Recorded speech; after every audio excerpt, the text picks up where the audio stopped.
Tavares. Wilco makes a run ahead of him. Bergkamp suddenly changed pace through the centre. It's Bergkamp! That's magnificent!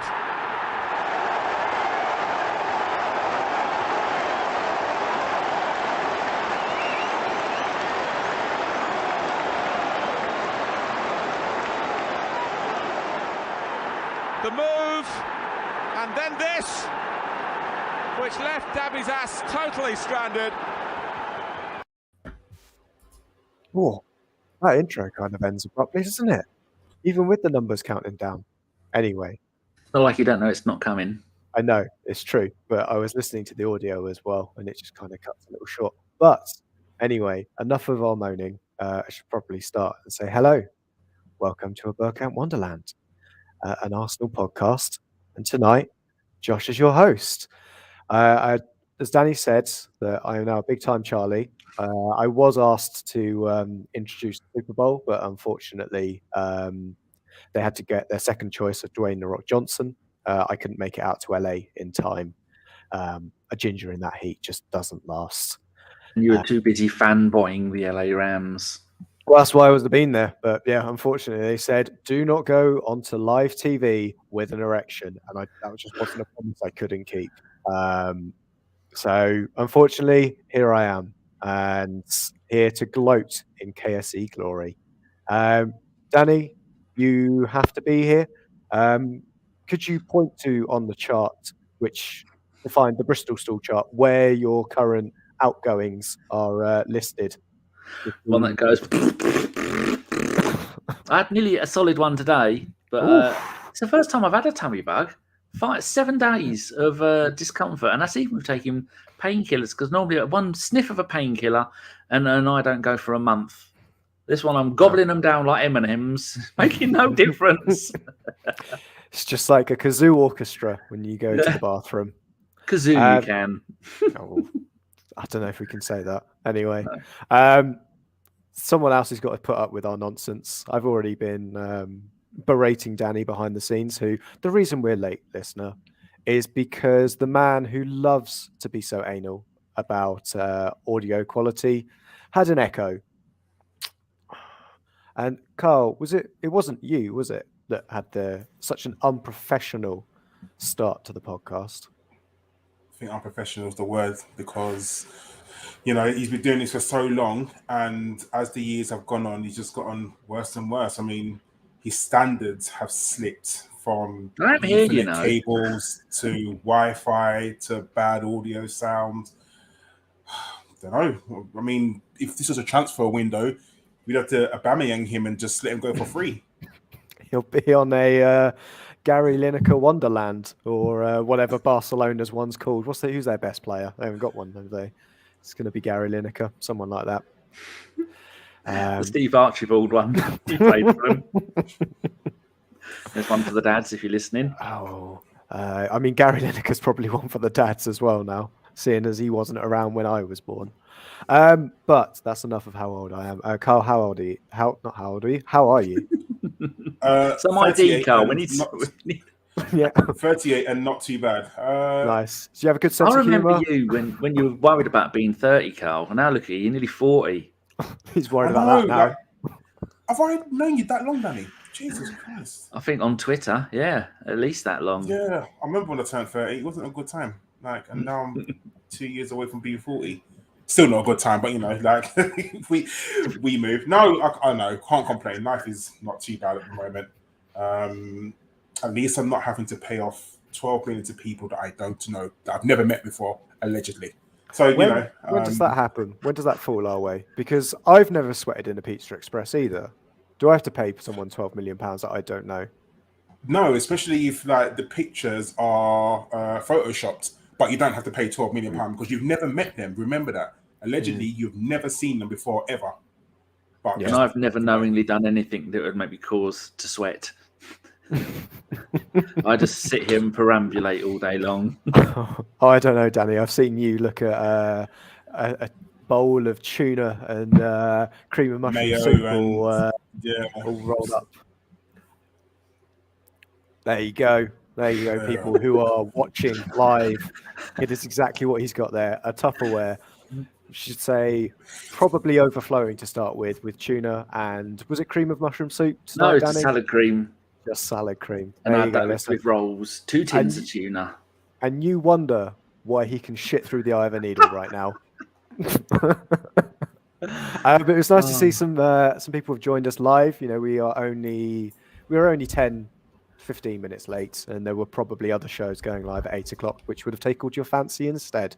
So if you've joined us from instead joining probably the Highbury squad, or Never heard of probably them. I don't know who they are. Harry's probably gone live right now. Tom's probably gone live, but you've joined us instead. You prefer my tone instead of others. But who was it that wound me up about the Rams? Paul Nell's there. He said, "Good evening. Did Wolves give me permission to celebrate the Rams win?" Well, let's put it this way, Paul. Irrespective of the Wolves result, I'd have been a smug little bastard. It was a rubbish game. Apart from the beginning, I bet you were jumping up and down. What, you thought you're 13-3 up or 13-0 up for a while? Do you want to know the actual spoilers? Well, I went to bed at 9. I didn't watch the game. I didn't watch it. I woke up in the morning and just turned on YouTube and watched the 15-minute highlights. Saw the Rams won. Got on Twitter. Was well smug. Oh, so you didn't even bother watching the mighty, your beloved and LA you call Rams? yourself a fan. Ridiculous, isn't it, Karl? I mean, it's their fault for being so far away from me.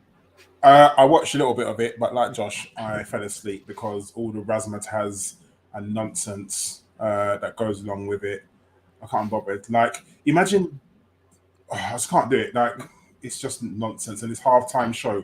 What the fuck? Could you imagine, like, there was a halftime show in the UK?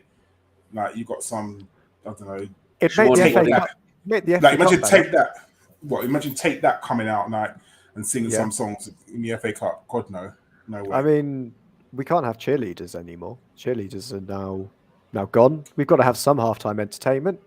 I mean, we Instead could. of that queuing for a pint, an £8 pint and a £10 hot dog. I'd like to see £8. Have you been to Wembley? Try about £12. Jesus Christ! Yeah.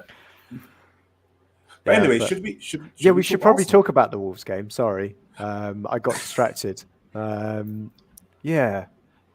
should we start, Karl, on the Wolves game? Should we talk about the interesting first part of the first half, the interesting part of the second half, or the bit where we were balls to the wall or backs to the wall for the rest of the game after Michael Oliver, who I should say is probably particularly sad now that his boyhood team has been taken over by a country, so he'll never referee a big game for the rest of his life, because Newcastle will be Champions League final, FA Cup final, treble winning every season. He knows he might as well just go to League Two.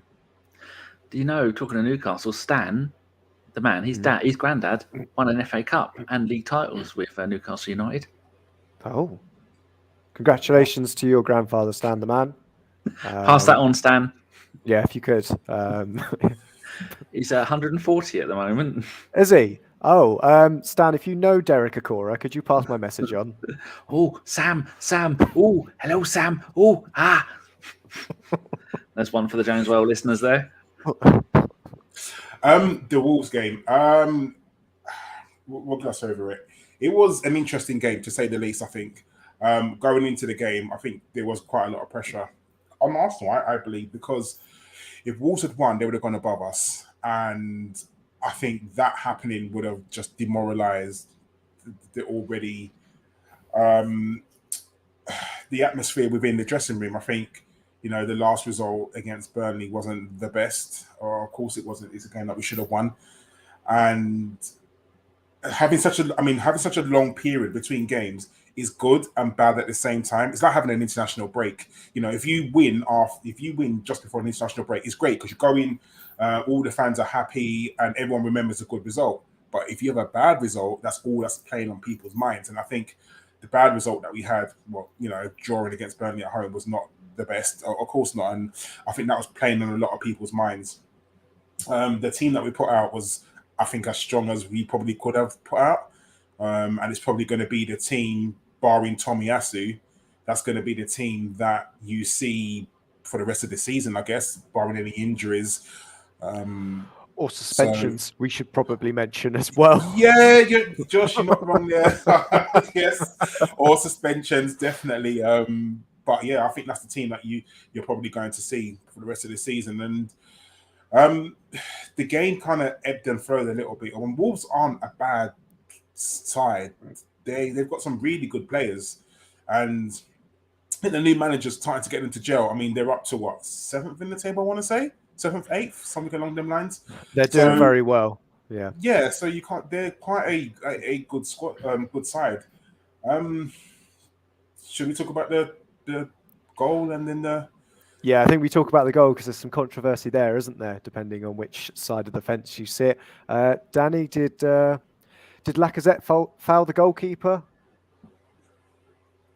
Which was this for? For our goal? Yeah, there was only one goal in the game. That was.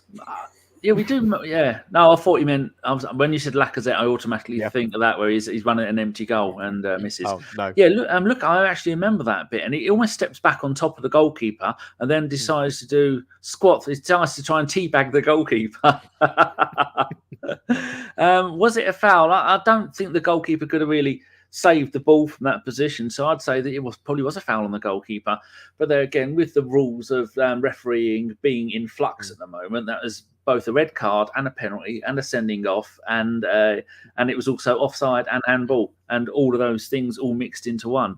It was if I'd have been an Arsenal fan, I'd have gone, but he's sitting on our goalkeeper, referee. What the fuck are you doing? But there's a point that you made there, the gap between the game. That was our first win this year. That's how long I've known shorter pre-seasons than what we've had since our last game. That's how long it's been. I mean, we know it's middle of February now, which is almost March. We're virtually in spring, which is nearly summer. So we went from Christmas until summer without playing a game. That's the best part of 6 to 8 months. And it didn't really show. But what Karl was saying about Wolves doing pretty well. Do you know they're the third lowest goal scorers in the Premier League? They've only scored 21 in 23. It doesn't surprise me. I think their defensive record's quite good. I'm sure you can tell me right now that it's absolutely appalling, but I'm pretty 21. Sure what they're doing. Yeah, they're not conceding. They're not conceding 17. Many goals. Yeah, they're very frugal. Best. Yeah, very frugal team. And I think that's the big thing that we kind of saw from Arteta when he initially came in. Where we started getting clean sheets and then just couldn't score. I think Wolves are in that current dilemma right now, but it's going to be tough when they come back to us, Josh, because they're going to be right up for it. They're going to have some fat old bastard banging on the window, shouting at all of our fans, "Come on, you fuckers! I'll have all here with me walking stick and your bloody pension book." That was hilarious. It's like going to the zoo and seeing some angry gorilla locked up there, some brummy gorilla. I mean, he must have been about 60, poor old fucker. But the return game is going to be in a couple of weeks, isn't it? It was 14 days from when we played the game. So that must mean it's what? Yes, a week tomorrow. A week tomorrow. There we go. Yes, on next Thursday. Yeah. So I think there's a question. If we win that game, are we going to celebrate like we won the league again, Karl? Or do you think we'll be a bit more muted in our celebrations? No, we need to. I heard this on Gunner Arsblog. It made me laugh. We need to play Call of the Gang, celebrate over the tunnel if we win. Like that would be the ultimate. Like just we need to go all out. Like Stan needs to get party streamers, fireworks, fucking the whole 9 yards. Like I'm sure we've got some. KSC will have some leftover Rams Super Bowl champions T-shirts and get handed out. We'll get them, fly them over. Just after they've seen Biden in the White House, they can fly straight over to the Emirates. We'll give them a guard of honor as they come out. I'm sure that will annoy everybody, no doubt. Get the LA Rams, give them a big old guard of honor as they come out, and we celebrate winning the Super Bowl with them after the end of the game. Then Kroenke can lead the Conga around the stadium. Oh, it'll be excellent. The problem is Arsenal are too classy. Like they're not going to do anything like that. But they should really rub it in their faces. But it's the Arsenal way, the gentlemanly club. So we're not going to do anything like that, sadly. But I would love to actually rub it in their face. Because did you see Wolves' Twitter account after they beat Was it United they beat? I think so. Was it? Yeah, I think they might have yeah, done. they beat United and they were Tottenham. What they beat Spurs, didn't they? That's it. They Was beat it a Spurs at home. 3-2? Yeah, they beat Spurs at the Toilet Bowl. Oh, And, what, 2-0? Yeah, 2-0 2-0 last week. Go ahead, mate. And they tweeted something that's celebrating the right way. Like, shut up, you idiots! Like, that's cool because that's the only win in North London they're going to get this season, I assure you. But yeah, no, we should definitely rub it in their faces. And to answer your question as well, Josh, no, it wasn't a foul. And I'm not saying this from an Arsenal perspective. I'm saying this from a football perspective. I don't think it was a foul in the slightest. The goalkeeper tried to cut for the ball. He missed it. That's his issue. But for me, no, not a foul at all. It was good play by Arsenal. Goalkeeper, bad play. And we capitalised on it. And it's something that you don't really see Arsenal doing. You don't really see Arsenal kind of popping up like that. And, I'm glad that Gabriel was there to get the boot in and stick it into the back of the net. It just goes to show determination of, wanting to stay up front and get a goal for Arsenal. Yeah, definitely. It was kind of one of those scrappy ones that we need every so often, and especially when we have a well-documented goal-scoring crisis with our strikers. It's nice to see us picking up goals from the other side of the pitch. The game kind of was comfortable for the rest of it. There weren't too many scares. I think we played the game pretty well until Michael Oliver had other ideas. And in the 69th minute, well, actually, I'm going to ask the chat box something first. If you think we should talk about the Michael Oliver incident that happened in the 69th minute with Martinelli, just drop a like in the box and let us know in the chat box. Look We talk at that, about Karl. it. He's picking up stuff from Highbury squad that we don't even think of doing. Thanks, I know, Soph. right? Thanks Cheers, for that, Soph. training him. We'll have that. We'll have that. To be fair, I'm only doing it to 25 people, not the 250 we get on Highbury squad. But however, No, Rich. Oh, Karl, I've been wounded. He's done us dirty. I think I've cut myself up there as well, to be fair. Look what happens when I headline a show. It's plummeted because they knew I'd host it. Hey, hosting it. What can I say? That's basically headline, all right? But I would say, if you haven't dropped a like, I don't care. If you've dropped a dislike, drop a dislike. It's good. It's good for me. It's good for my ego. It keeps me in check. But yeah, Karl, Michael Oliver taking the rule book into his own hands, shall we say, the Martinelli incident. Talk us through it and then talk us through your anger in the most eloquent and cutting way possible. Okay, so I'm sure everyone has seen it. Martinelli has the ball right on the edge of the touchline, and honestly, he doesn't get fouled. Like I watched it again recently, and I think he just loses the ball, but he gets annoyed because he thinks he gets kicked, or maybe he just gets kicked ever so slightly. The Wolves player tries to take a throw in, and Martinelli pushes him because he's frustrated. That's number one wrong of Martinelli.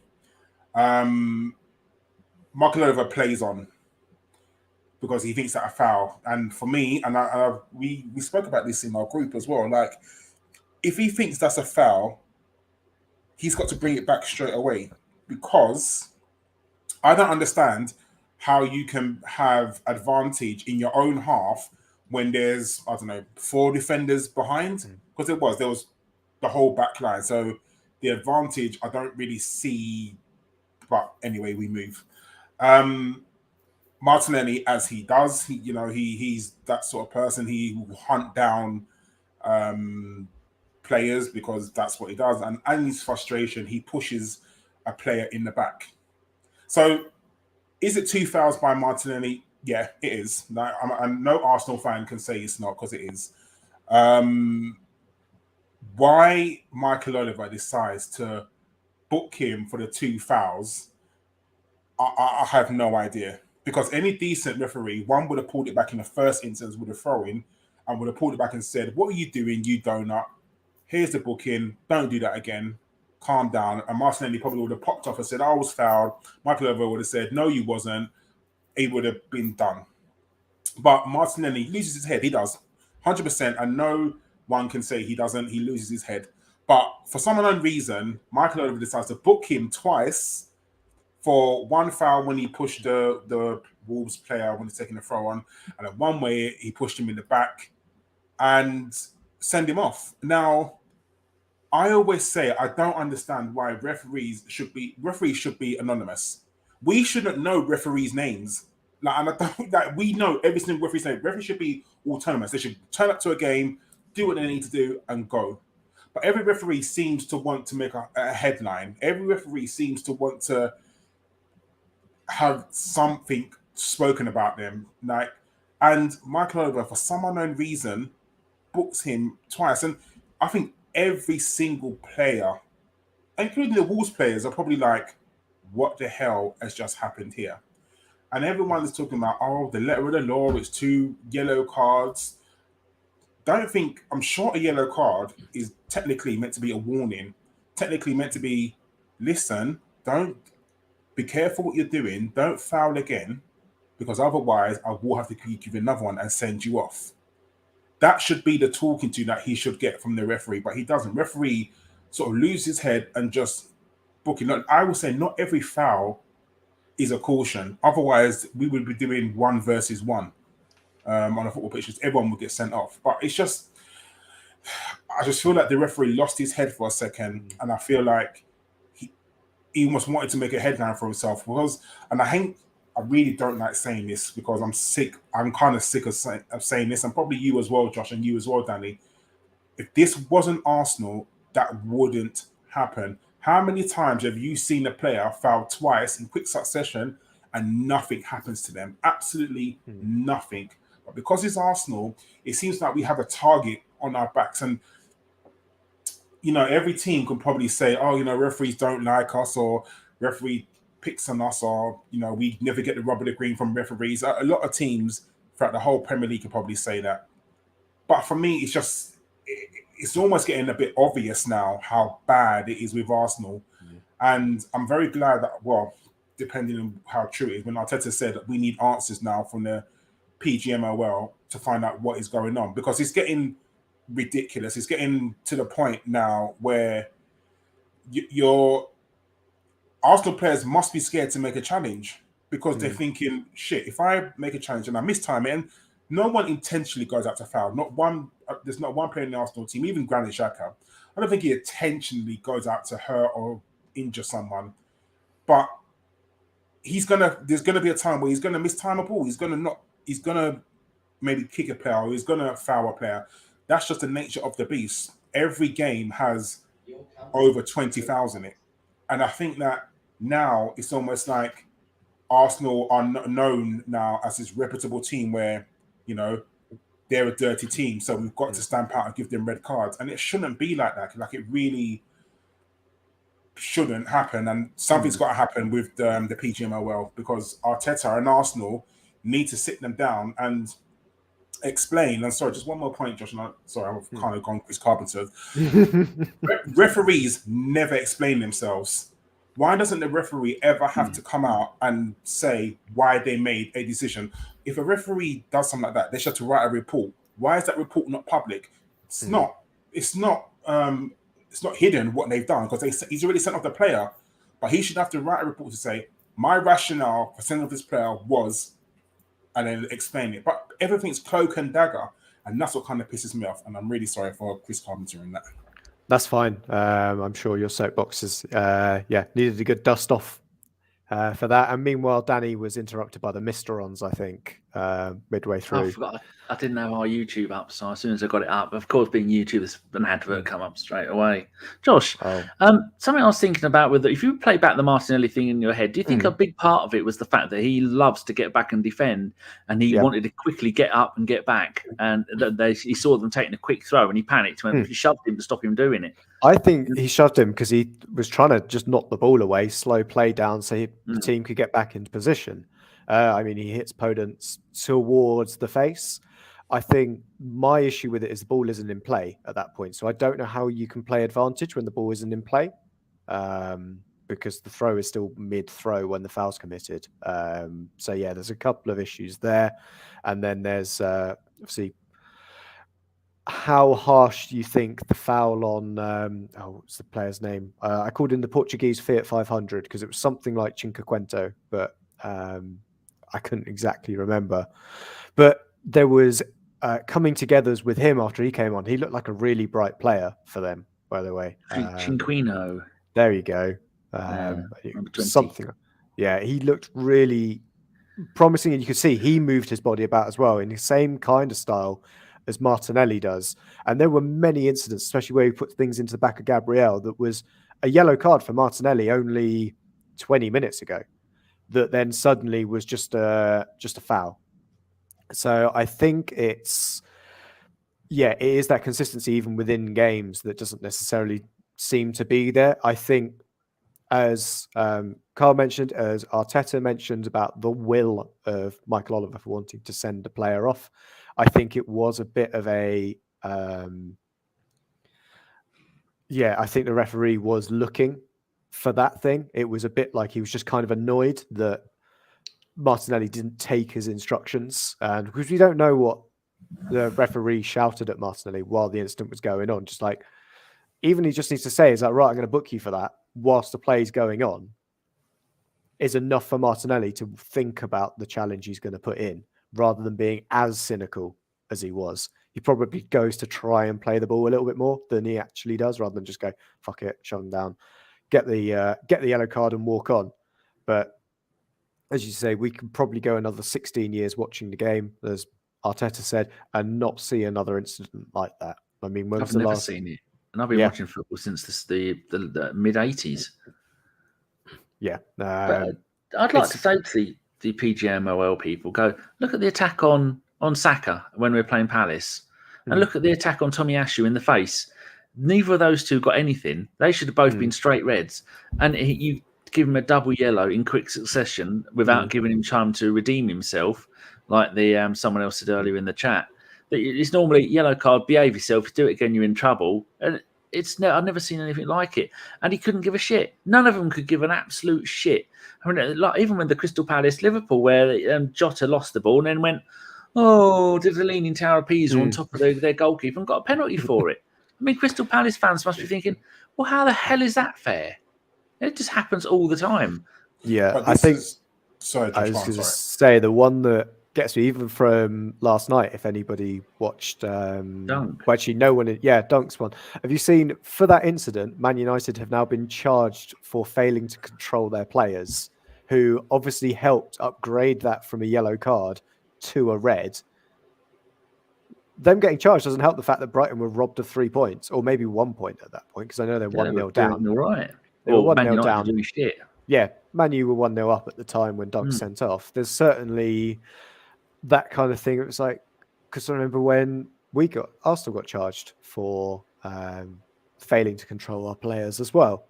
You think there's even that is inconsistent for when they decide to say that we're not controlling our players enough, or they're not stamping down on that. And that's correctly. Not the first time that happened. That happened. Who did Man United play last at home? Before Brighton. Yeah. They drew with, didn't they? Southampton, and then Burnley before that, both 1-1. Yeah. And they did it around again to the referee at Southampton. Like, they crowded the player when I think Ronaldo was blatantly offside. But nothing happened that game. And we're human beings. No human beings are always consistent. And I get that. Human error. Error is human, as they say. But for me, it's really... The refereeing in the UK is poor. In England. I don't know about Scotland, that Sunday League team. But the refereeing is really bad in England. Like, terrible. And my only issue, and Josh, maybe you can answer this because you're like the smartest person here. Me second, sorry, Danny. So Arsenal, let's say you own Arsenal, you're a billionaire, you own Arsenal, or you work for Arsenal and you're Vinay. and you see all these things going against you. Because it is, like I said, every single team can say that the referee is against them, but with Arsenal, it's a bit more blatant. Would you go to the PGMO or the FA and say, can we, or the Premier League, I should say, and say, can we have a word of why this seems to happen? I come up with a dossier. Not just listen. We just named how many incidents that went against Arsenal. The Saka one, the Tomiyasu one. Do you remember last season when season before against Crystal Palace when Callum Chambers scored at the last minute, but all of a sudden they said it was a foul on the Callum Chambers fouled the Crystal Palace player when we can get. There's so many opportunities where we could go to them and say all these. And it's gone against us. Can you explain them? Like, sure. But does that seem as like a bit of, oh, you're just crying now? You just annoyed. I'd say I think we do that. The problem is we're not allowed to publicly say that because otherwise that's what ends up you getting fined. Remember the viral Jose Mourinho clip of where he says that if I speak, I'll get in trouble. Yeah. And it's the same for, I think, Arteta's still trying to beat around the bush. Because he's not allowed to explicitly say, what happened to Arsene Wenger when he rightly called Anthony Taylor, I don't support Man United despite growing up 1 mile from the stadium. In Manchester, I support non-league Altrincham. A corrupt official. It was uproar. He got banned. He got touchline banned, was thrown out of the stadium. It was all sorts of nonsense resulted in him telling his feelings. This is a kind of the referees being protected in that regard. And I think they should be protected in a certain degree because we see it, with MPs that if you manipulate and push anger towards certain people, that those people can end up getting into a situation where they are then unsafe because somebody who is riled up gets so riled up they then take matters into their own hands and there can be fateful consequences at that point. So I get how there's a level of protection the referees need to have, but there certainly needs to be less of a muzzle put on people within the game. The only people that seem to be transparency. The only people that seem to be able to criticize the referees are those who are not involved in the game. So I'm talking about pundits. The media, yeah. The media. The only people that can criticise the referee, arguably, is whichever Arsenal pundit fancies doing it, but also knows they probably will bump into said referee on the after-dinner circuit in about 10 years' time.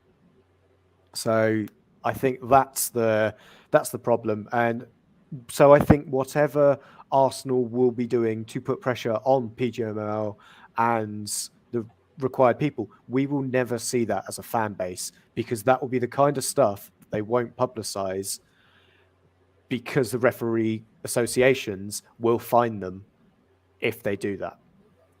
So Danny, what's the answer? What do we do? Like, we can't carry on getting these red cards and these silly calls, and Arteta and Arsenal can't criticize the referees for fear of reprisal or retribution. So what is the answer? Well, it's a bit of a long-winded one. There is an answer. You get all the referees in the world and they all, UEFA, organise the referees, and then the referees, the better you do, then the higher rank in the rating you get as a referee, and then all the games are rated, like Arsenal Spurs will be top, AC Milan, Inter Milan is top, and like that.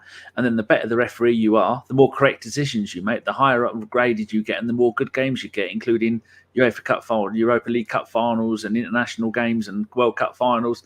Give the referees some encouragement to be to do their job properly, and then this pool of referees from the whole of Europe referee games in the whole of Europe, and then we're going to get referees. Imagine having Pierluigi Collina. Imagine having him as a referee. You're immediately going to go, well, he's a decent referee. And then you'd get more diversity. I mean, I hate that word, but you'd get more diversity. It wouldn't just be northern, fat, balding white men, would it? You're going to get different referees from all over the world, and it's going to help. I hear you, but can I play devil's advocate? Like, that means... Of course you can.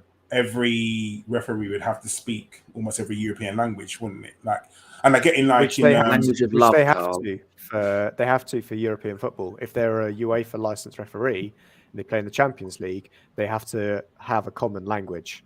So I thought it was English. I thought when Yeah. they play, it was English. Yeah, it was. they can speak English or I think it's Spanish. Are there two Oh, options okay. in there? It's a bit Richard like says, who's going to mark the refs? Is it doable? well, I mean, in who would- theory, that's meant to be Mike Riley. It's Mike Riley who's meant to mark the refs, but I mean, obviously, with my idea, because you'd have to. My point is, take the refereeing. The PGML would be dissolved, and you wouldn't have that. You'd have UEFA. I mean, UEFA was corrupt as hell anyway. But my whole point is to stop having Northern powerhouse man running English football. I mean, even like Neville came out, or someone put the quote on Twitter again when Neville said we knew how to manipulate the referees to get favourable decisions. And even now they laugh at about game 50 because they were kicking our players all over the place. And so having people, I mean, most people, you get an English referee going over to referee AC Milan, Inter Milan, they're not really going to give a shit, are they? They're going to go, well, I'm just going to ref this game properly. But when you're born a mile from the stadium, when it's Man United at home against Arsenal, you're going to be going, well, maybe I'll be a little bit favourable towards the team I support that I deny that I do. But something has to be done. But didn't someone say, Josh, that's it. The referees, it's not VAR, it's the interpretation of the VAR which is causing the problem. So maybe take it out of these people's hands. But something needs to be done because they're ruining the game. I mean, I'd get rid of VAR completely because the football is a game of instant reactions. Your team scores, you celebrate. Now you score and you go, I'm not going to celebrate. I don't want to look like a twat. I mean, what's it like going to games, Josh? When your team's kind of bright, don't score that much. But when they do many people go, oh, do I make myself look like a wally or do I get on my seat and start? Only as much as you would if you saw the player was offside anyway. Yeah. It's that kind of level reaction that even naturally, if you see an offside goal go in, even when there wasn't VAR, you'd celebrate. You might be a bit kind of muted in your celebration. I think for me... Well, now you've got the delayed offside thing as well, haven't you? Where you could be playing for an hour before they wave it back. I think I would say VAR isn't the problem. It's very convenient that the referees have managed to blame a technology of unbiased, unfaultable technology being the problem rather than the operators. Isn't it it's the old adage, a bad workman blames his tools. The hammer's not the problem. The problem is the guy that holding the hammer is smashing it against his head. That's the issue. How many times have we seen something go to VAR at Old Trafford and it's done instantly? 2 seconds, there you go, job done, goal. And then we see stuff against us. And 90%, 99% of the time, when the referee goes to have a look at the tiny little monitor that they've got, whether it's a red card, that he's not seen it. And then if the VAR have told him, go and have a look at that, which means give the penalty. I think only twice it's not happened. Yeah, I'd say in the kind of snobbishness of being Arsenal fans is we are a big game. An Arsenal game is a big game. So I imagine they give us more scrutiny than they would for a mid-table clash or a bottom of the league clash, is because we're Arsenal. There's more eyes on it. They want to make sure they get it right. Not necessarily just more eyeballs in the stadium, but more eyeballs worldwide. I'd say more people are tuning in for Arsenal Wolves than they will be for Burnley versus Wolves, as an example. So they are going to referee them with them. Rugby is the option. You mic up the refs. They explain their decisions. But I think a rugby crowd is very different to a football crowd. We've seen the issues we've seen right now in the issues we've got with football, with antisocial behaviour. That's going to be a problem. That is a problem. Point of its own, isn't it? Someone ran on and attacked a player, smacked him in the back of the head. I mean, this is getting worse. Mm-hmm. And it's got to be something more than just the poor quality of cocaine that's coming into the country after Brexit. There's got to be more to it than just a general antisocial issue. That's the circles you move in. Are you worried about it, Karl? I mean, I know we're slightly moving off topic, but the number of times we've got to the point where hardly anybody would run on the pitch. And now you're seeing people run on the pitch regularly, and one attacked a player in England. I mean, a lot of other countries, the police have guns. You get on there, you're going to get shot if you start attacking people.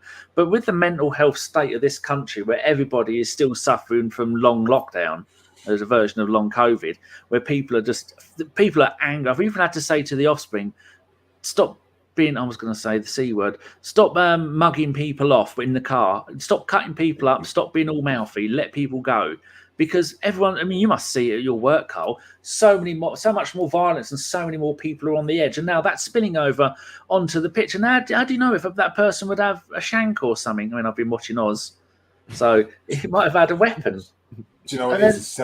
It's self-entitlement of people, you know, and not to get political, and we're going to move on, but it starts from the top. If your prime minister can get away with breaking his own rules, then everybody thinks, well, why do I need to follow the rules if that person doesn't do it? Like if my leader doesn't follow the rules, then why should I? Why should I? If he was an authoritarian and he followed the rules, people would be a little bit more inclined to maybe, you know, think differently. And I'm not saying that it's all his fault, but the man's an idiot, but I'm not saying all his fault, but it does start from the top and it trickles down. This is what happened. So it's just nonsense. Like it really is. And you're right, Danny. One time someone's going to, I mean, just the pitch invasion as well. Social media is not helping as well. Like people running onto the pitch to try and get a shirt, like people filming themselves running onto a pitch. And they know that the consequences are not that high. Oh, you've been banned for 3 games. What's that? If you run onto the pitch, lifetime ban, no matter what, lifetime ban. That's it. That is the deterrent. Not a 1-year ban or a 3-game ban. It should be you run onto that pitch. That's it. You are arrested for trespassing because you are not supposed to be there, and you now have a lifetime ban from going to that stadium. I mean, I'll be honest with you. I know people with lifetime bans or stadium bans and still manage to get into stadiums because it's not that hard. You get a ticket in someone else's name, you enter it. No one's going to pick up you and say, "Oh, you're not supposed to be here. You got to go." So, you know, football bans mean nothing at all. So it is what it is. But that's what it is. It's the self-entitlement of people and the no fear of any repercussion. Because let's face it, nothing happens. So yeah that's right. Thank you, listener, if you managed to stick with us through our weekly 20-minute rant on the referees. And we'll continue with going through the Wolves game. I think the only thing to talk about after the Martinelli incident is the substitutions that came afterwards. I, for one, with my little Arteta flag, would say there were some excellent substitutions that I think came afterwards. Danny, let's talk about the man who should have a hairline similar to you and I, but went to go and see a man with a dog and came back with a full head of hair over the last summer. Big Bob Holding, what a performance from him. It was that just shows why he stayed at the club. He gives that kind of performance every chance that he is given. We saw that he hadn't played for ages, and then I think Gabriel was suspended, and he came straight in and he played brilliantly. And he's one of the most loudest and best leaders on the pitch as well. But I do think that long term his future isn't going to be at Arsenal. But if he wants to stay, I mean, he came from Bolton, and he does really good stuff, and he knows his job. And having that new hairline has given him full of confidence. He's roller skating and everything now that he's full of confidence. And it's a fantastic display. And well done, Mikel Arteta, for doing that, because so many people will be so quick to slag off everything else, and all the other stuff that happened on that game has overshadowed. First of all, a magnificent bit of defending from Big Bob, and also a brilliant bit of tactical display from Arteta, especially when people are going, we can't defend. We're terrible at defending. Arteta's tactics are terrible. Not enough has been made about the fact that that was a really good thing to do, and it worked. And the bombardment we took was much like Coventry during World War II. It was about half an hour of non-stop. At one point, we only had 22% possession. Yeah, and half of that was just headers from Rowe Holding, I think. I think absolutely superb. Karl, I think the question I'd ask is, Rob Holding's 26. Would you be so quick to move him on if he was in his 30s? Or do you think that because he's still young and he's got that perceived sell-on value, would you look to try and move him on? Or would you think if he was kind of 30, you think he's coming towards the end of his career, we want that kind of solid player who can come in a bit like Per was towards the end of his career? What do you think on Rob Holding? What, from an Arsenal perspective? Yeah, from an Arsenal perspective. The problem, there's two things with Rob Holding. One, he's English, and that is something that I think is going to play into Arteta's hands when thinking about selling him, because we need definitely to up our English contingent. Definitely. But at the same time, I'm wanting to move him on because Saliba, I really, really want Saliba to come back in. And the problem is, if you're looking at Saliba, you're looking at either him or Ben White playing. Now, if Saliba does come back, one of either him or Ben White will be on the bench. I can assure you it's not going to be Ben White. You don't spend £50 million on a player to put him on the bench. We're not Chelsea. We can't afford to do that. Well, saying that, we spent £72 million on a player and he's now riding the bench, isn't he? But, and if Saliba does come back in, you're now talking about Rob Holding being the third choice centre-back for the right side. I just don't think, is he gonna want to stay? I mean, I guess his England prospects are, null and void. He's never going to get into the England squad. I mean, technically he should, because how the fuck Harry Maguire and Tyrone Mings start for England, I never know. But his England chances are probably gone now. He's probably never going to get a look in. But I would love to keep him, but I don't want that to get in the way of Saliba kind of trying to get into the squad. So if you're looking at it and if you're happy to be a third choice centre-back for that position, then I kind of want him to move on to be better for himself. And he can go to probably half the teams in the league, easily get into half the teams in the league. So if an offer came in for him that was decent, I would sell him. But I just think that the fact that he's English is really gonna play the part a lot, whether we sell him or not, because we really do need English players, because on our books we don't have many. No, it's who comes through from the academy and hits 21, isn't it, that we've really got. Yeah. So I think Dempsey has put in our chat that Martinelli and I think Saliba would count as homegrown in one competition, but not the other. I can't remember which one it is. I think he's declared homegrown in Europe and not in the Premier League, because he hasn't been with us long enough, or he joined us too late. But Smith Rowe's there. Saka won't be classified as homegrown until he turns 21, and he's still a teenager, isn't he? Saka 20. He's 20. There we go. He just looks younger and younger. Nobody changing knows. Though, Josh. That's the problem. Every year, these fuckers all have birthdays. And have to try and update all these numbers. It's ridiculous. It might be a lot easier if they're all born on the 29th of February. Then we'd only have to worry about this every 4 years. Yeah, but that'd be even worse, wouldn't it? Because then we'd think, this guy's still... he's less than 30, and it turns out he's actually 34, and he's like Kanu with his dodgy passports. Or should say, our technical director with his dodgy passports. Was probably a better and more true and less libelous statement. Because do not sue me, Mr. Kanu. I really like you. You did excellent things for Arsenal, and you are underrated as an Arsenal legend. He was very good. Also, we've only got one centre-back in the under-23s. I think it's Omar Rekik, the Tunisian kid. He's only 18, or possibly, I think he's 18. He went to AFCON as well. He did, we had a couple of sub-games. And to think that next season, Karl was saying, let Holding go because we've got the other three. I think next season we're going to need all four.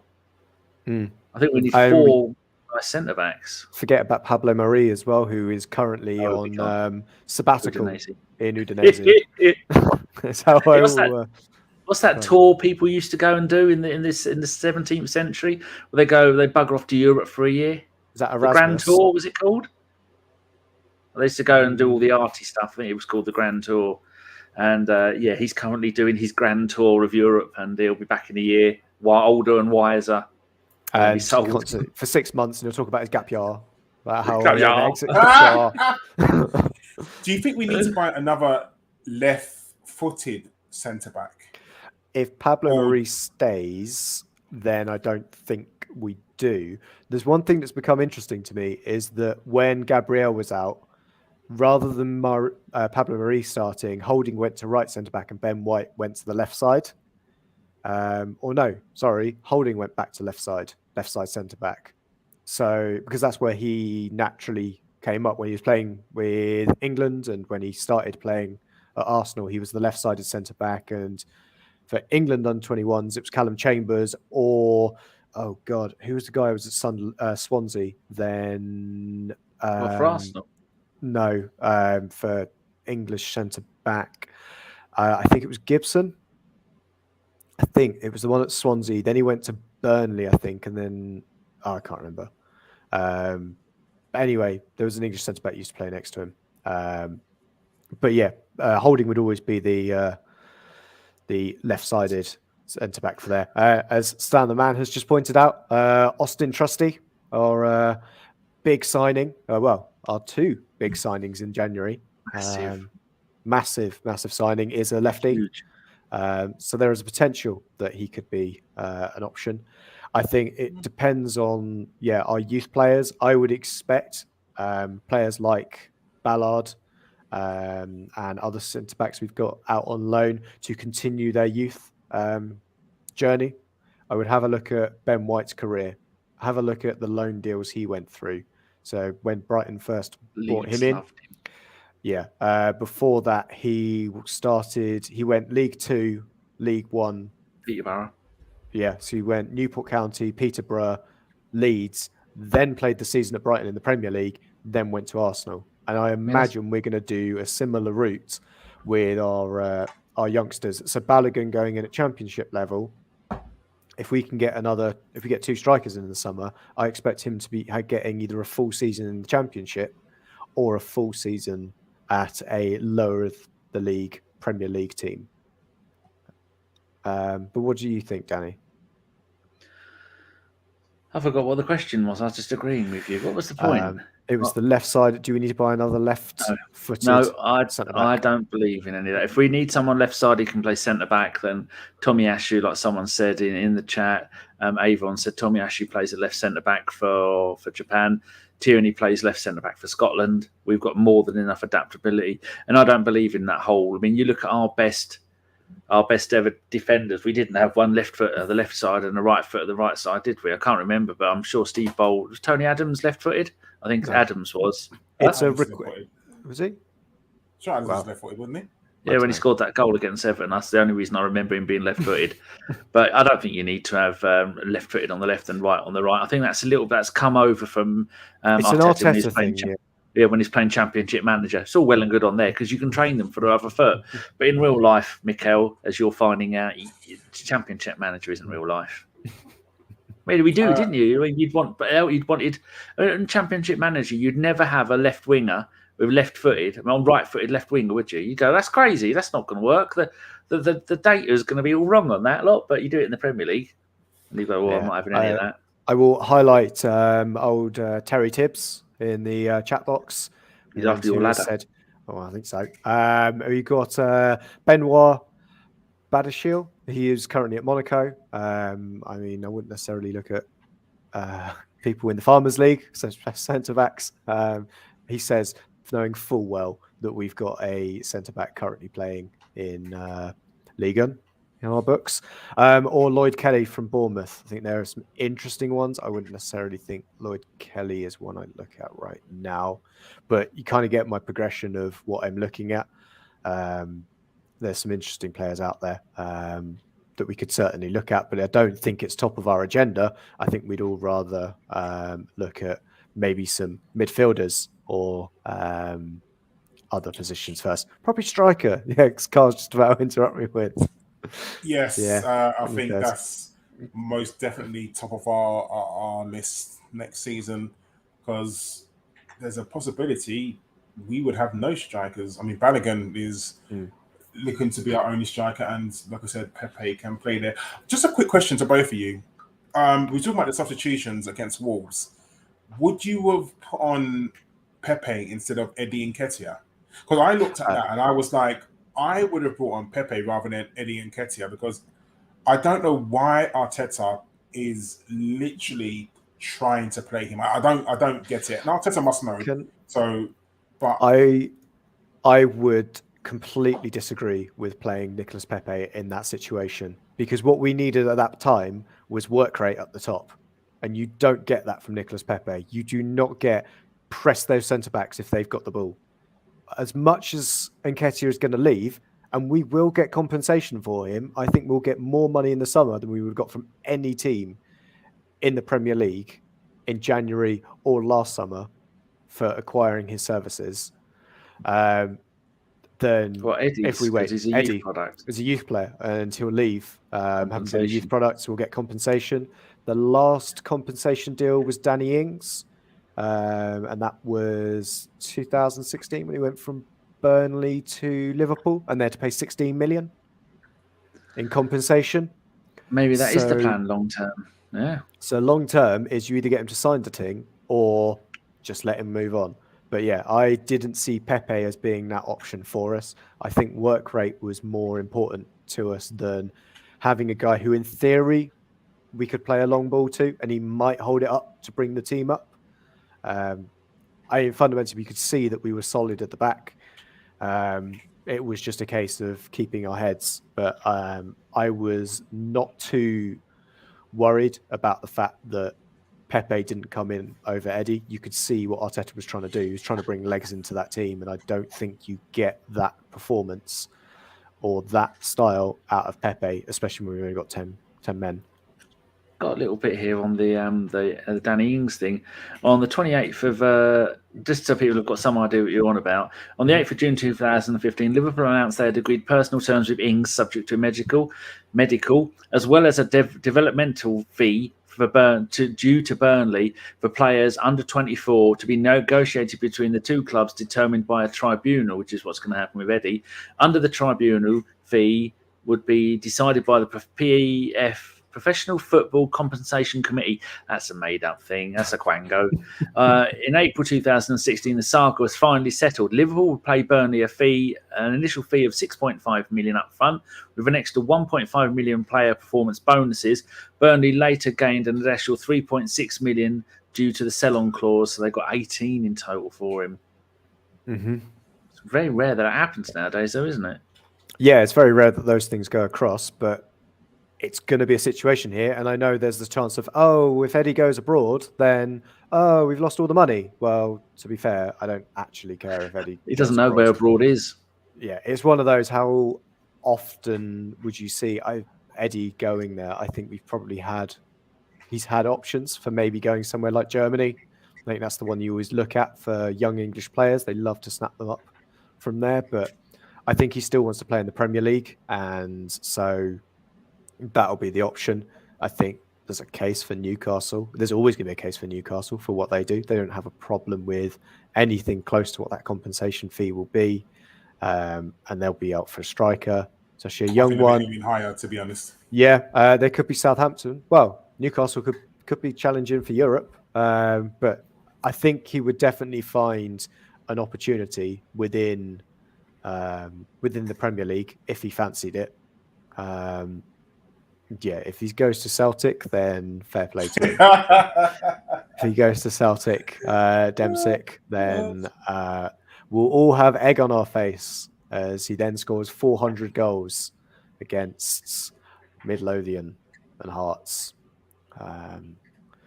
Yeah, there'll be plenty of suitors, I think, for Eddie Nketiah within the Premier League, and they will gamble basically on what that will be. And if he's a success, and we've got a sell-on clause, then great, we'll get even more money.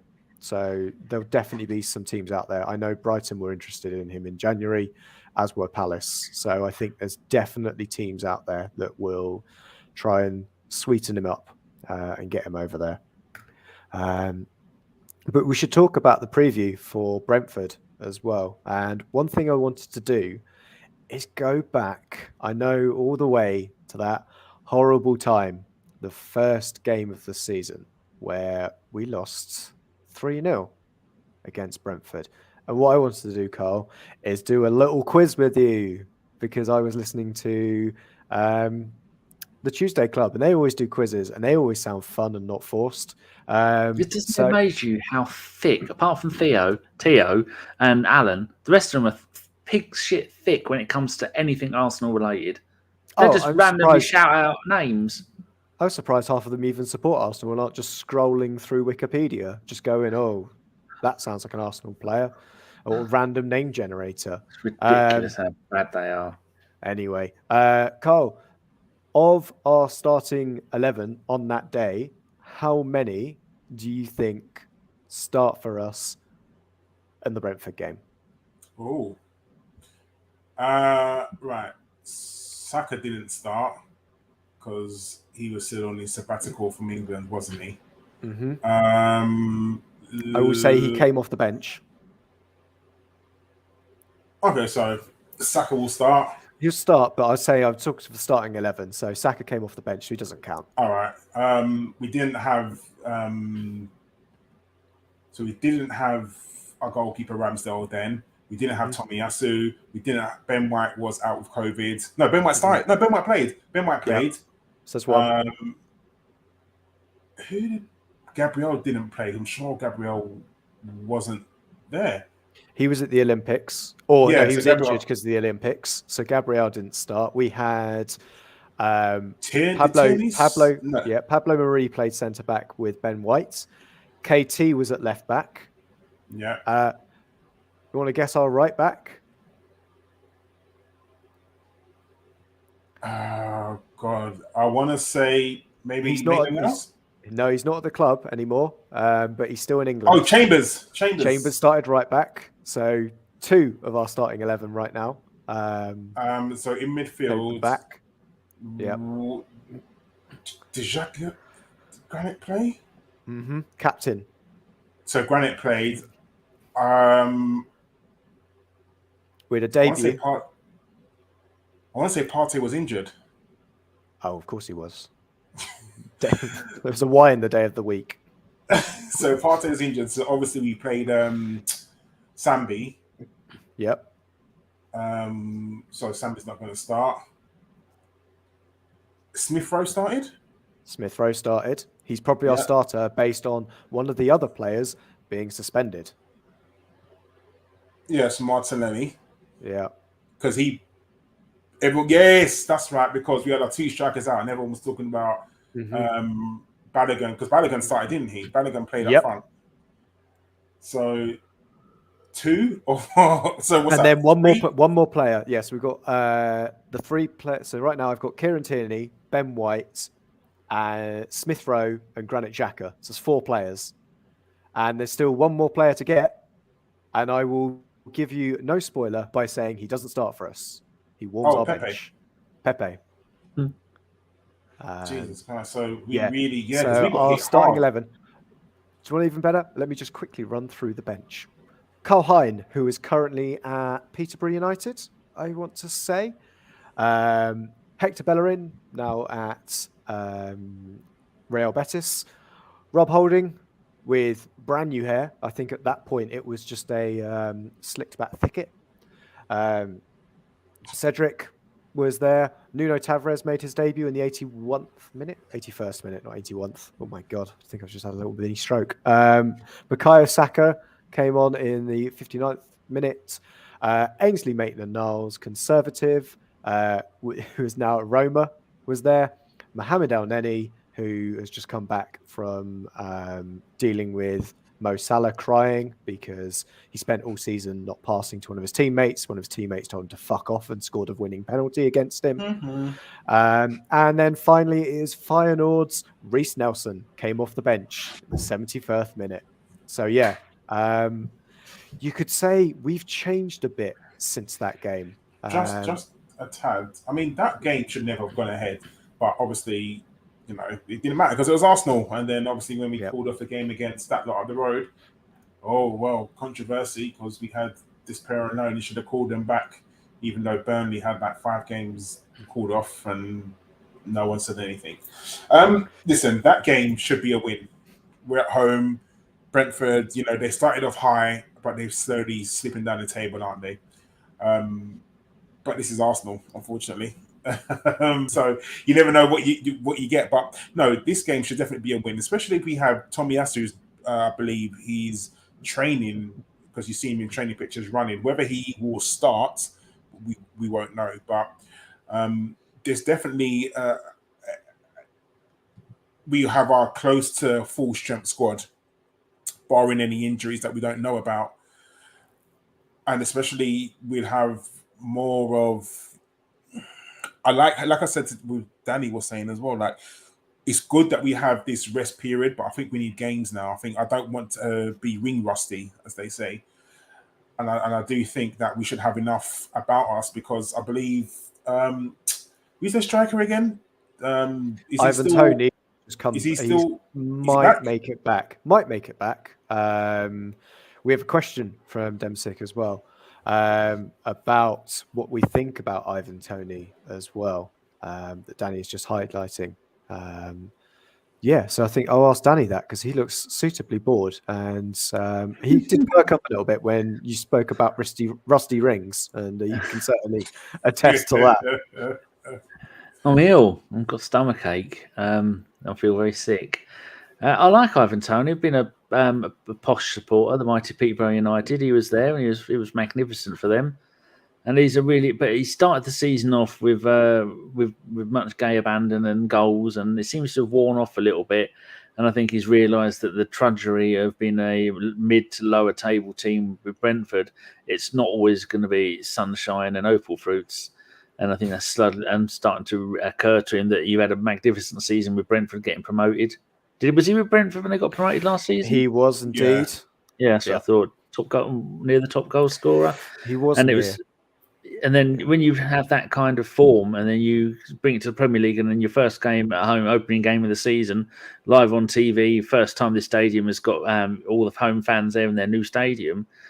It's all really downhill from there, isn't it? We've seen it so often with teams that get newly promoted, and then once they get safe, it's like when you've been with your missus for 20 years, you just don't bother anymore, and it's just sailing it through to death. And so I like him, but I don't think he is all that's cracked up to be, because to have a good start to the season is easy, but to continue that form throughout the rest of the season, I think he struggled quite a lot. And plus, then you are a new player to the league, and then people aren't sure what you're going to do. But then after 2 or 3 games, then the opposition teams will get scouting reports on you. They'll know your game, and you'll be found out, which is why so many times you'll see a striker having a really good first season in the Premier League, and after that, you're going, well, hold on, you got 20 goals last season. Why have you got 3 this season? You get found out, didn't you? I think there's, I've got his statistics up at the moment. So he has 21 matches for Brentford in the league and has got 6 goals. Last season in the Championship, he got, in 48 games, he scored 33 goals, which is fairly impressive. I believe that was a Championship record at the time. However, Alexandre Mitrovic has just eclipsed that, and he's still got 16 games left to play. And if anybody has seen Mitrovic play in the Premier League, you will know full well that Championship goals do not necessarily translate to Premier League goals. The conversion rate is about 6 to 1. So I think that's something just to bear in mind. I think if we were to look at Ivan Toney, it wouldn't be as our starting striker. I was just going to ask that question. Would you, if you could get him for under 15 mil, Danny and Josh, would you take him? I would, but there's another striker I'd go after sooner from a lower of the league team, and that would be Dennis, because they only paid 3 million. He's nippy, and he's a player that gives us options as well in terms of can play on the wing. It's similar to some Arsenal fans kind of feigning over Ollie Watkins, another player from the EFL, another ex Brentford player as well. He's got that kind of similar outlet, and I wonder if Watford would push too hard when they know how much of a profit they'd make on him irrespective. And they're going down. And if they go down, they're going down. They've given Roy Hodgson the wheel. Yeah, definitely. Yeah, I was going to say, like, what price do you think we could price him out for, Danny? Like, if Watford do go down, like, if we come in with a £15 million bid. I mean, the Pozzos are all, they're not what, they're lovely fellows. They're mental cases. They are not. They know their football. I mean, they're in the Granada. I think they're at Udinese. I think they're the triangle: Watford, Udinese, Granada. You go and have a look at the number of players. There's literally. I hate using that word unless it means literally. There's literally 50 or 60 players that have gone between those three clubs in the last few years. They abused the loan system so much in the Championship, didn't they, Josh? They had to change the rules on it. Yep. It was Ian Holloway that got most annoyed about that because I think they almost had a starting 11 of loan players. Watford did at one point. But you know who we've just done a favour for the Pozzo family? What's that? Well, we've got a player at one of Pozzo's teams that we've just loaned them. Old Pablo Marie on his Grand Tour, or Erasmus, however we want to describe it, on his gap year.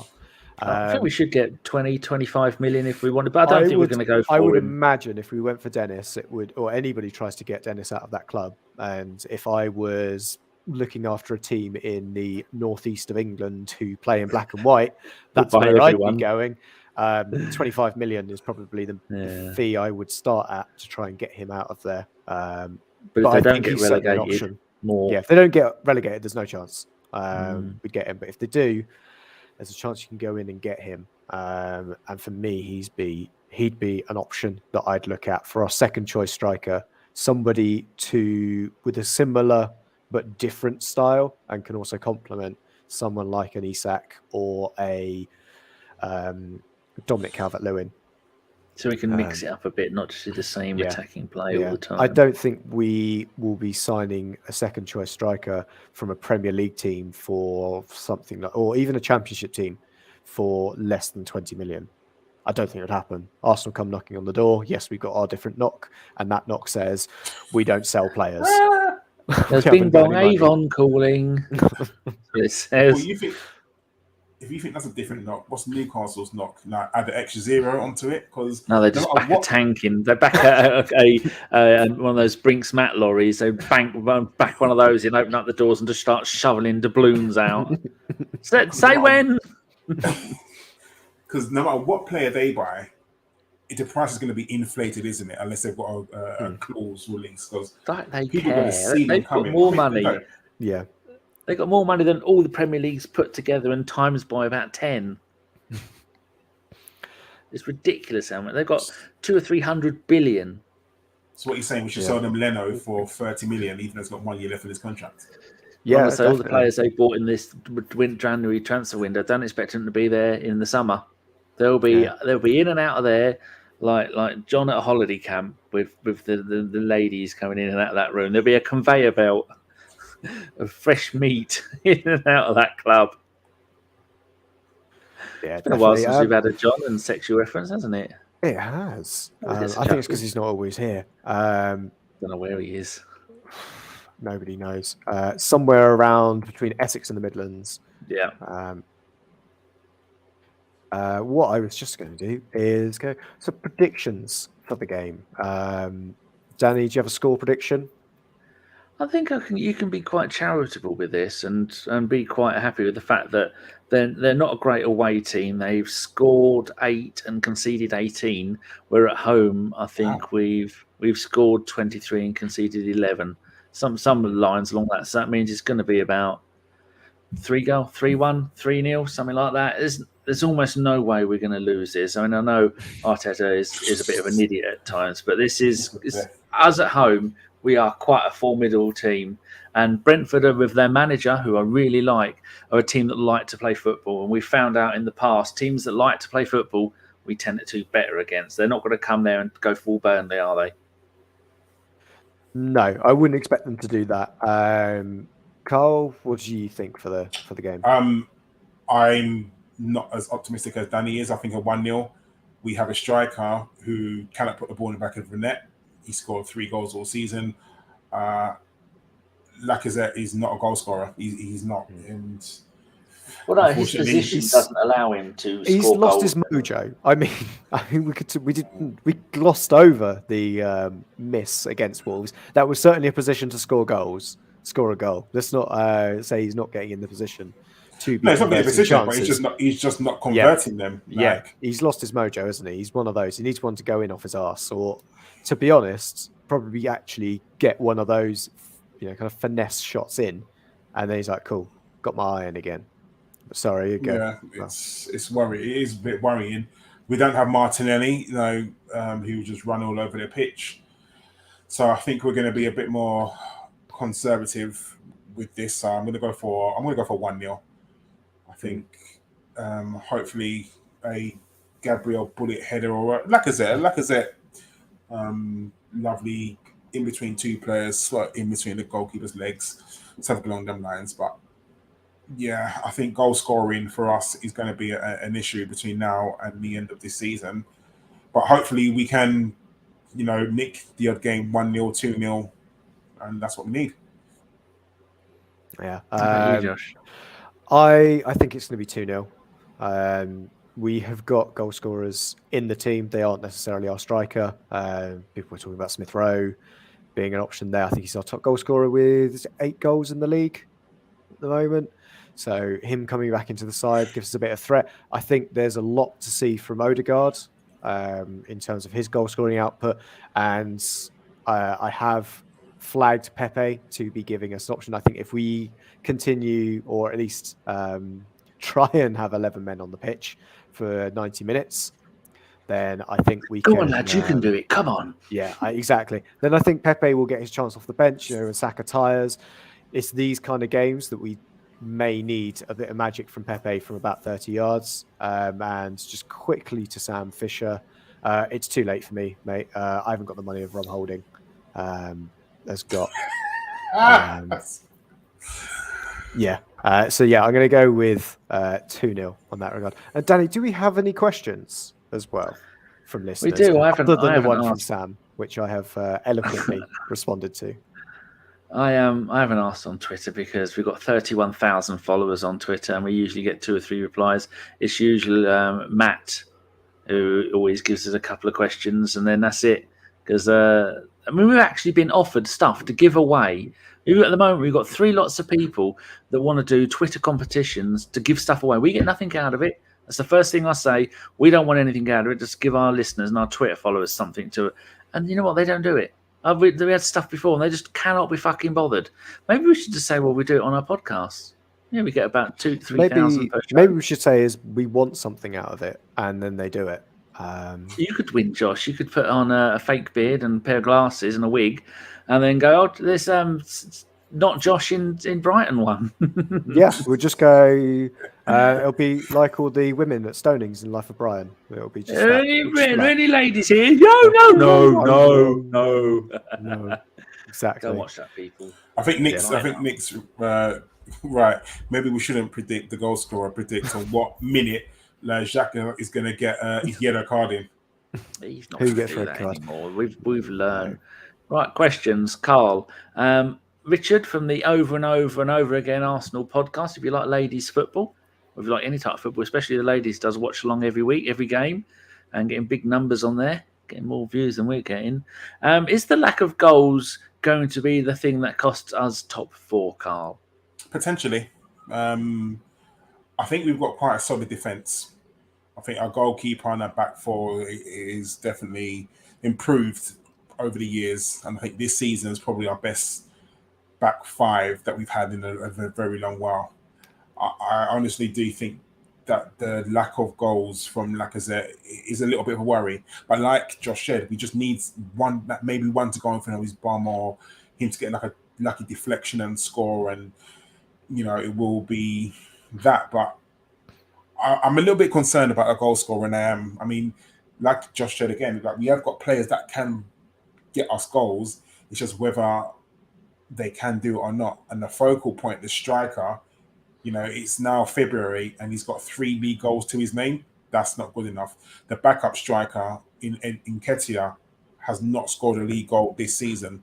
yes, most of his games has come off the bench, but nothing. He has. What game can you say that he's come off the bench and influenced in the league? None.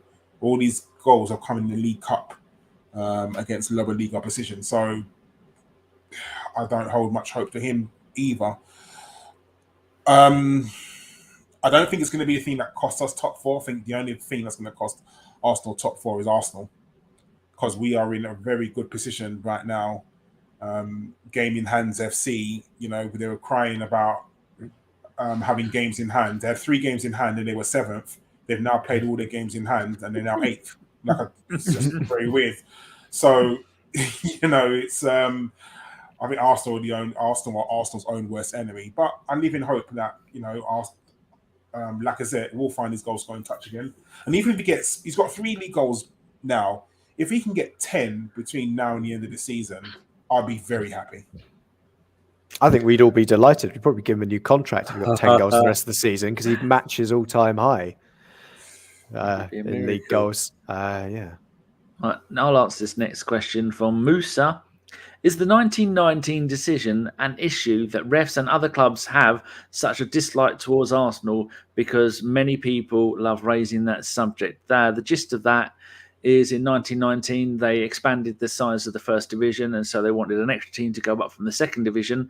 You had the 3 go up as normal. Spurs finished above Arsenal, but Arsenal got up there because there was a decision by the other teams in the league, I think. And they said there was bribery. There's no bribery going on behind it. Plus, back then, they wanted another London club to go in the top league. And as we all know, Middlesex wasn't in London at that time. So they were a Middlesex team. And so the answer to that is no. Question for you, and he said Nick, Josh from Nick. Question, why does Stan Kroenke get so much grief? What exactly has he done so wrong since he took full control after buying Usmanov shares in 2018? He's not an Abramovich or Sheikh Mansour type of character? I think there's certainly a case of xenophobia.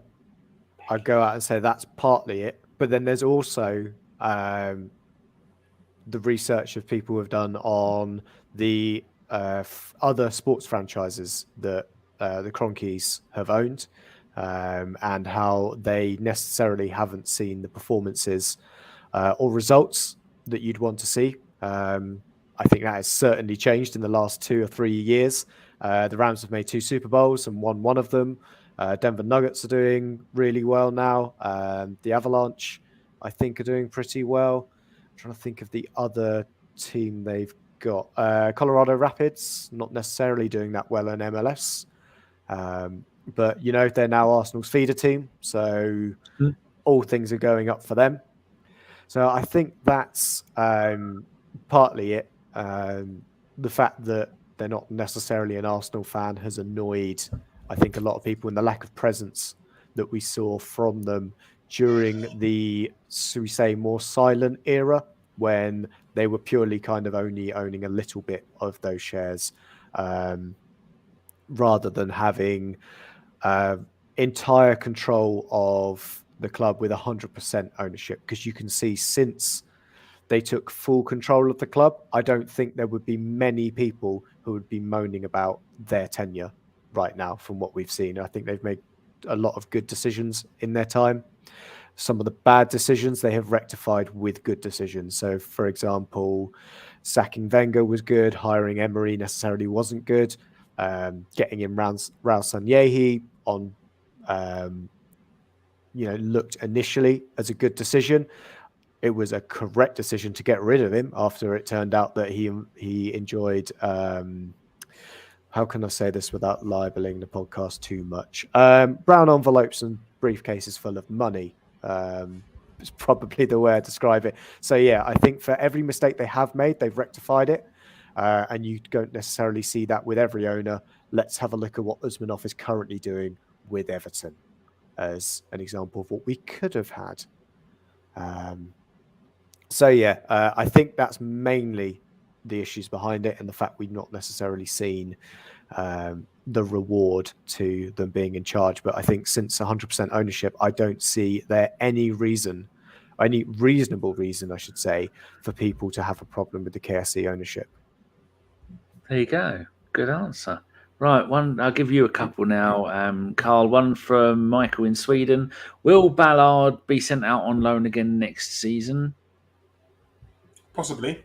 I think that he's not going to, depending on if Saliba stays, he's not going to get anywhere near the squad, unfortunately.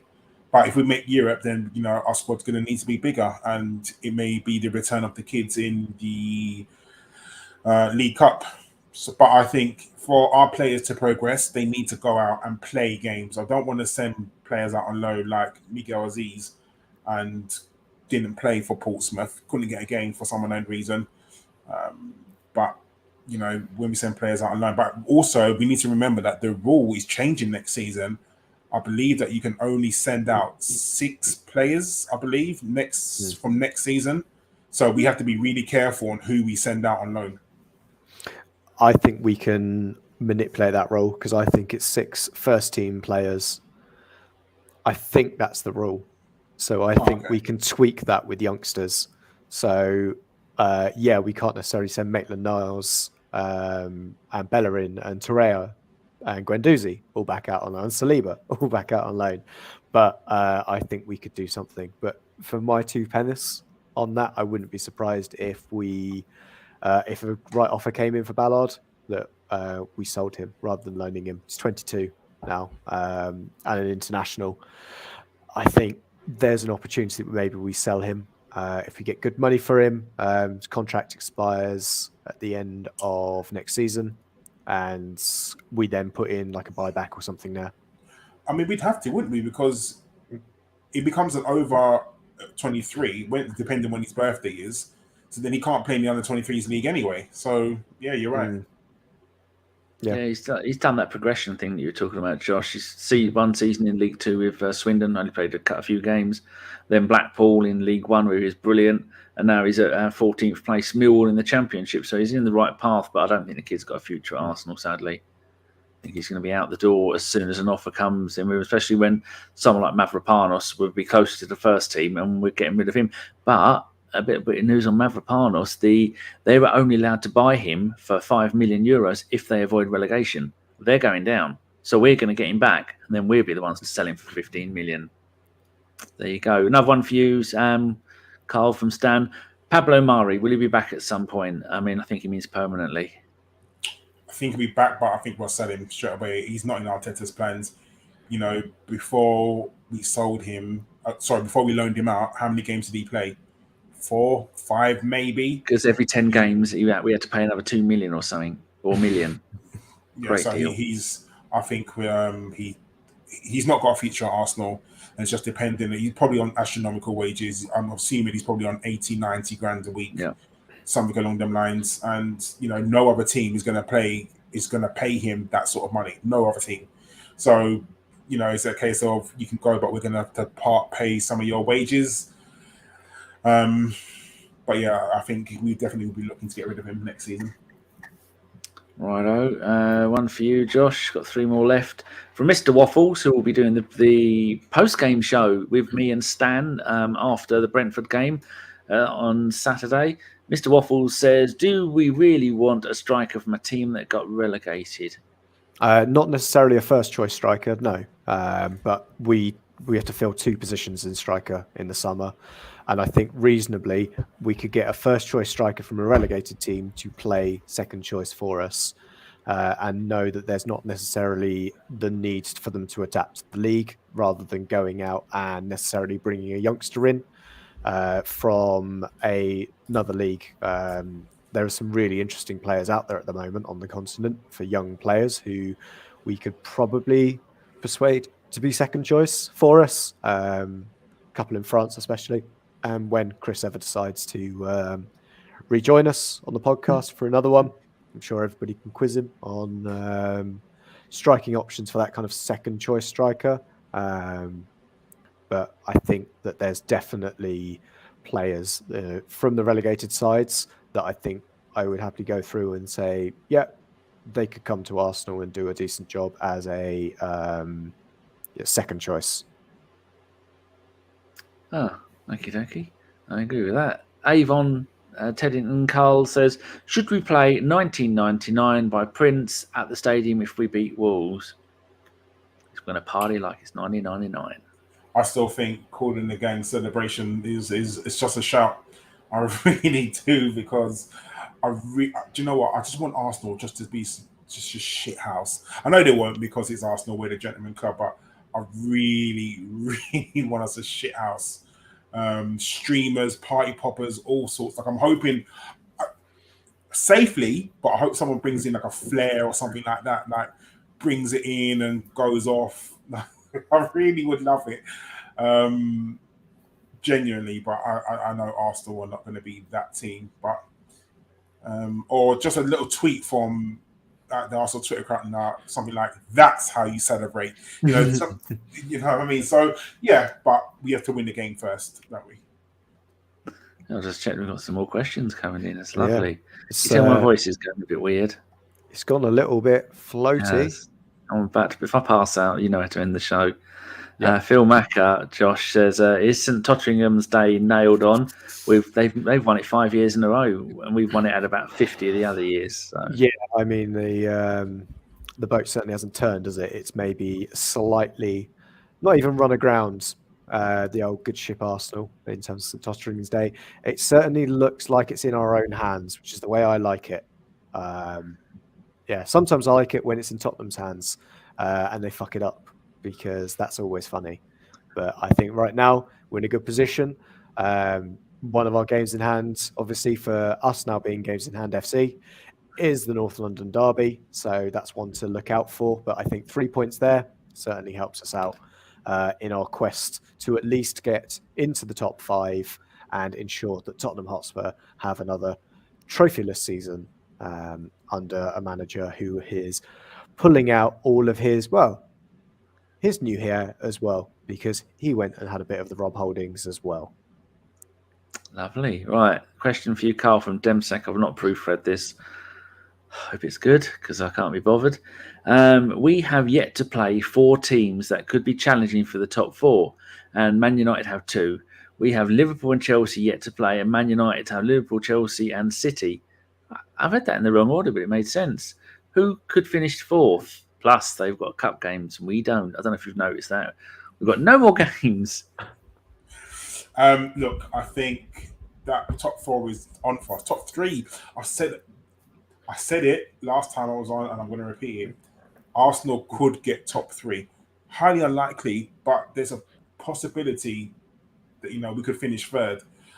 Right now, we're in the driving seat for 4th. It's in our hands at present. We win our games, we're 4th. This is genuinely as simple as that. But we need to be consistent. We need to make sure that we just take care of our business. Man United are in disarray. There's infighting in the dressing room. Leaks are coming out left, right, and centre, kind of like with the Bundesliga bastards did it again when Arteta first come. So Man United are in disarray. West Ham, people seem to really forget about West Ham, and West Ham are, they're a shout. They're a team that's playing well. Somehow, I don't understand how, they've got all their ducks in a row, and they're playing really good football. I don't understand how or why. Apparently, Glenn Hoddle seems to think that Declan Rice is the second coming of Gerrard. Don't know how he thinks. Don't know. Anyone who's just English and has a little bit of form, that's it. They're like the world's best players. This is why England never do well in tournaments, because they hype players up too much. But hey, we lost a final. We lost the Euros final. That's better. We normally lose round of 16 games. We're now losing finals. That's progress for England. But we lost, right? It's progress. We won 3 more games than we normally do. Oh, okay. But yeah, and so there's Wolves there as well.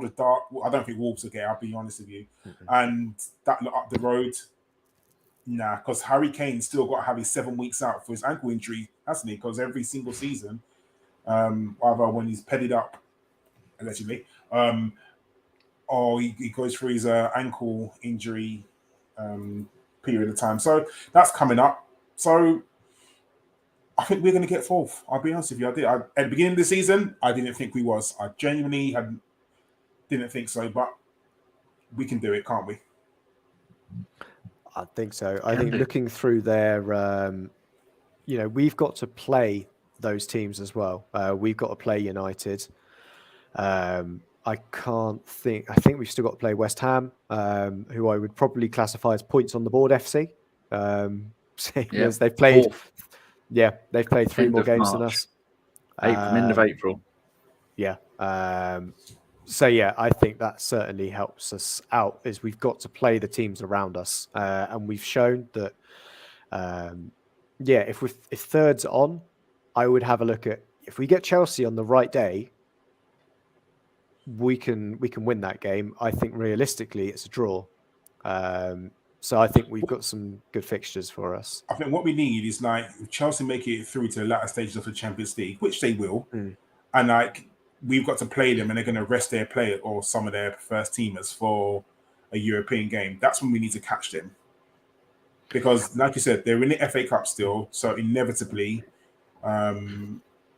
that's more games than the Champions League. I know the League Cup's only 1 game, but they still got to play a League Cup final. So I think you're right, Josh. If we do catch them on the right day, chances are we've got to fit we've got a lot of space in our fixture calendar, and we've got to try and shoehorn 3 games into teams that are in and around us. Going through our games in hand are the Liverpool game, the Chelsea game, and the Spurs game. Well, I imagine they're going to try and slide the Chelsea game into a couple of weeks' time, because we've both got a blank game week. So I imagine that will be in a few weeks' time. That's smack bang in the middle of Champions League for them. Yeah, Liverpool, that's going to be an interesting game. Depends on what they've got going on. There's certainly some options that can help us out, I think, in the way that the fixture calendar falls. But of course, we know what we're like as a fan base. We'll say, have we had too much rest going into these games? Chelsea, they're nice and fresh. They match fit because they only played 3 days ago, because we only played 2.5 years ago, it seems. We're going to be rusty. Right, one final question. This is for all of us, I suppose. Sam Fisher says, question for the panel: do you guys play video games, and what's the one game that you loved growing up? I've already thought about this. My one would be on the Amiga, Championship Manager, 93-94. That's the first one I ever played. I played Kevin Tom's Football Manager on the BBC, and then the Spectrum back in the mid-80s when I first got a computer, and Sensible Soccer and Kickoff on the Amiga. But Championship Manager was my jam. Oh. Anyone else? I still play Football Manager. I currently am Arsenal at the moment. I just won a league, beating West Ham on the last game of the season. I still play it. Growing up, I played FIFA, and then FIFA changed. It got really bad playing it. Like, this game just changed. I don't play it anymore. Danny, when it was Championship Manager, I played Championship Manager from 98, 99, I think. I think that's the first year. Yes. I think that's the first year I started playing it. And ever since then, I've had every single one. Championship Manager, then it turned to Football Manager. That's what I've done. What about you, Josh? The game I loved growing up would be Crash Bandicoot 3, I would say. Hipster. Oh, sorry, I was born in the 90s, so my games were all going to be PlayStations and things like that, not some kind of Pong or Space Invaders. The game of a little wheel and a little stick that you'd knock along the road, that kind of thing. Was that the first video game? I don't know. Crash Bandicoot was in colour, bitch. Deal with it. I still play games now. Of course I do. Look at me. I've got gingerbread glasses. I've got a beard. Of course I play video games. I play on the Xbox now instead of Sony. So I've moved to that side. I think right now I'm playing Bloodroots. It's a good little game. I would recommend. And Call of Duty as well. I don't play Call of Duty because I'm not a nonce. What's that got to do? Sorry. What? Sorry. Yeah. First I get called Gary Glitter in the group. Now you're calling me a nonce. Jesus Christ. Hey, I'm not the one going around calling babies gorgeous. What can I say? The child is cute. I can't. Oh, bloody hell. There's context to this, listeners. Ellis put a picture of his child, and I said in the group, how did Ellis produce such a gorgeous child? Because you've seen Ellis, and Danny should put up a little picture of him soon. You've seen Ellis, and we're not going to show you a picture of his child because there could be actual nonsense listening. So, and I said, Ellis, your child's cute. And then I get called Gary Glitter in the group. I'm like, what the? I literally was like, what the fuck? Where did that come from? Yeah. I think people can tell I'm not ill anymore. Let's put it that way. I'm feeling a lot better. Yeah. And because you also say, talking about games, one of ABW also twitches. Is a big twitcher. Not you, Danny. And not, I don't know. I would say Holic. I think he was the one that most liked looking at birds. Not in a John Welsh one kind of way. He's a different kind of twitcher. Is Nick? Our Nick. He's on the Twitch. I think is it at? Do you at people on Twitch? Go on, now I sound old. Yeah, he's at Nick Fights. Go watch him do streaming. Yeah, I don't know what he's streaming right now. Maybe 4 Point Hospital. Yeah, Danny's dropped the links in there. 2 Point. No, it's got to be a sequel now, isn't it? It's got to be 4 Point by now. The next one is 2 Point Campus. They're doing a school, a university one, which is just going to be out in the. God, my voice is sounding very sexy at the moment. Is that like a Call of Duty crossover?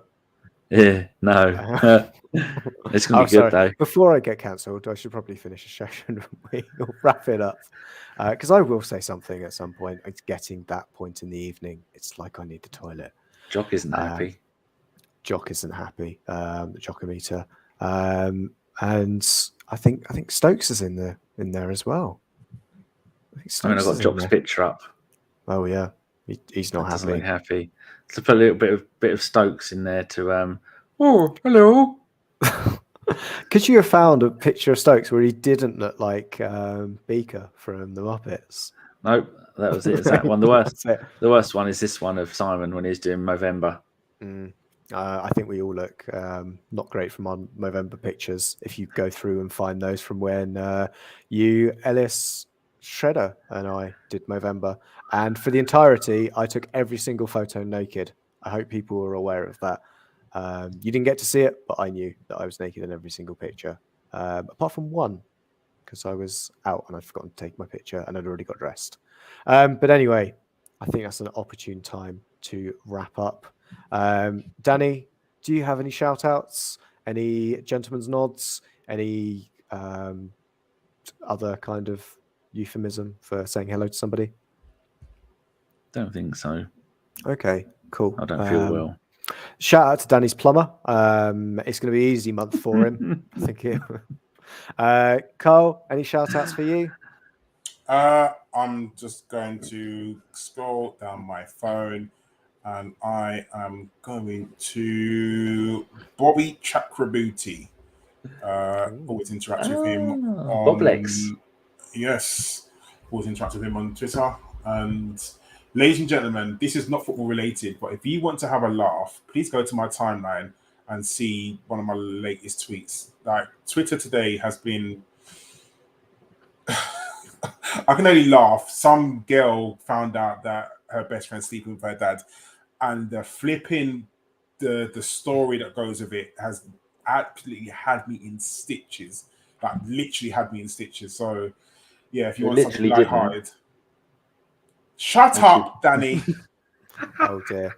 Everyone's getting cranky. I'd like to shout out at Nadia is Ava 5932 on Instagram, who has just told me that I've won an iPhone 13 if I click this link. Yeah, I can't wait to find out what virus I've got from I wouldn't click it. It's Apple. It's stuff for nonsense. Oh yeah. Oh, you've got me back on that one. Great. Right. So, Danny, I was going to say, can you turn this off? But actually, I can do it, can't I? Oh. But I will say thank you to the listeners first and say it's a pleasure that you've been here. If whichever device you're on, you give us a little like, a little 5-star review, a little 1-star review. Who knows? Just interact with us. I'm sure it helps the algorithms. And if all 43 of you can hit the like button on the way out, that would be excellent. If you don't, Danny will be round and he will block your toilet. That's all I can say. And if anybody needs a stool sample, hit me up on Twitter. I've got plenty. Yeah, I'm sure you can get it from the splash zone right now. As it just It's a different knock. Certainly a different knock. And I think that should be the title of the podcast. Thanks, everybody. And we will be back. When are we back? Who's doing the preview? Oh, it's Crystal Dato, Brentford. And it will be, before the game? So about 2 o'clock. 3 o'clock game, isn't it? Yeah. 3 o'clock fixture. I can't. It's going to be about quarter to 2. So it gives me enough time to get on with it and get it up. And then the post game is with that man there, Mr. Waffles, and Stan, who was in there earlier. Yeah, and just a question for Mr. Waffles. Is he on OnlyFans? And on that, I will leave you. Good night.